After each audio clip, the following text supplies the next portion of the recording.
Hello guys, जय माता दी। तो देखिए मैं जा रही हूँ दोस्त के फ्रेंड के घर में। पूजा है तो पूजा में जा रही हूँ, मतलब शिव चर्चा है तो मैं शिव चर्चा में जा रही हूँ। तो जाकर आप लोग को दिखाएंगे।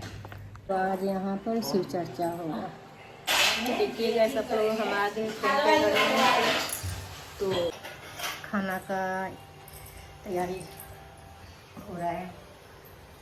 ये है टमाटर प्याज लहसुन है।